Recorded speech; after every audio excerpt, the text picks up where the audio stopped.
Hey Yorkie kids, how are you this week? I hope you've had a really good week. Today we're going to be looking at another one of Jesus' super followers. Today we're looking at Mary Magdalene. Mary the believer. So Mary Magdalene was one of Jesus' most faithful followers. In Luke that we learn that Mary was sick, but not the sick that you may be thinking. She didn't have a cold or a headache, or she didn't feel sore in the tummy. She was being controlled by darkness. Jesus healed Mary and set her free from the darkness, and Mary became one of Jesus' closest followers. Mary didn't leave Jesus aside when he went to the cross. Mary was the first who went to visit Jesus on the third day, and she was the first to see Jesus when he rose from the tomb.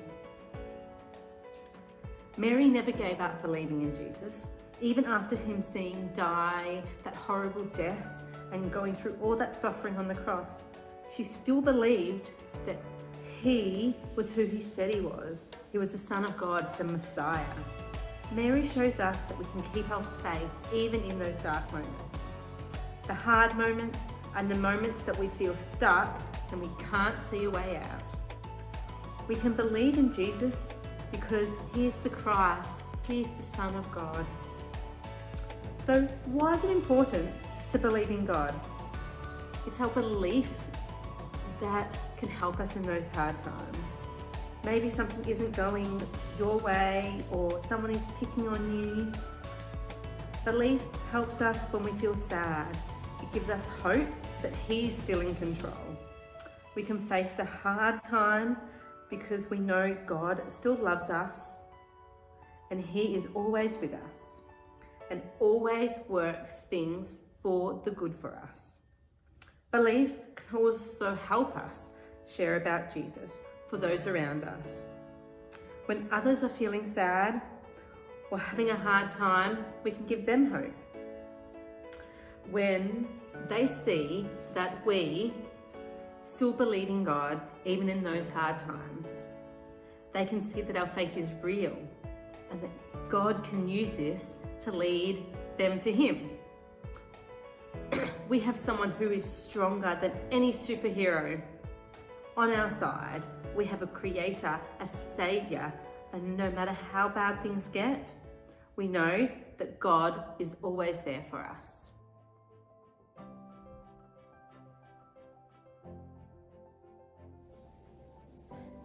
At the first glimmer of dawn, Mary Magdalene and the other women headed to the tomb to wash Jesus' body. The early morning sun slanted through the ancient olive trees, drops of glue glittering on the leaves and grasses, little tears everywhere. The friends walked quietly along the hilly path, through the olive groves until they reached the tomb, and immediately they noticed something was odd. It was wide open. They peered through the opening into the dark. But wait, Jesus' body was gone. A shining man was there with clothes made from lightning. "Don't be scared," said the angel. But they couldn't help it. They screamed anyway.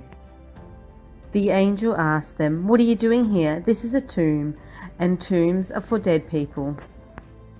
The woman couldn't speak anymore. "Jesus isn't dead anymore," he said. "He is alive again." And their hearts leapt.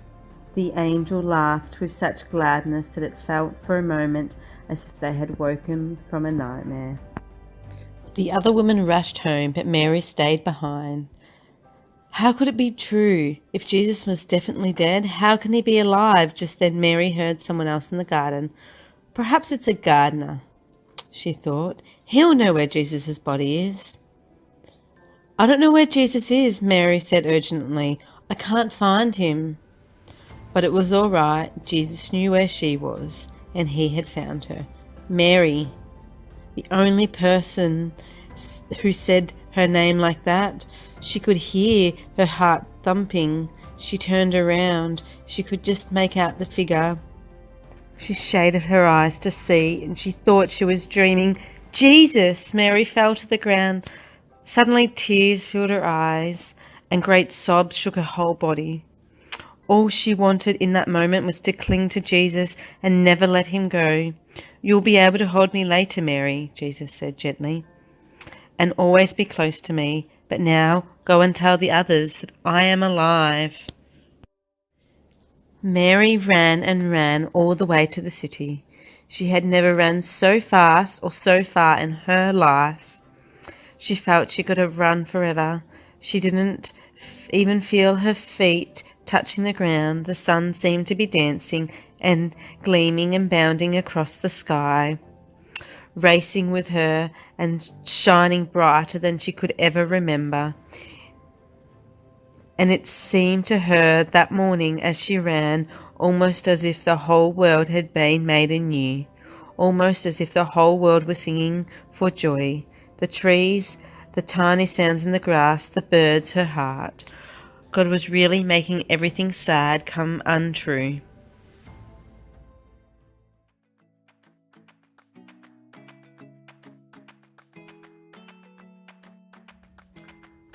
Now, we have some questions. Question number 1. Why do you think Mary still believed in Jesus after he died on the cross? Question number 2. Why is it important to have a strong faith? Question number 3. How can we grow our faith so we cannot be shaken from it?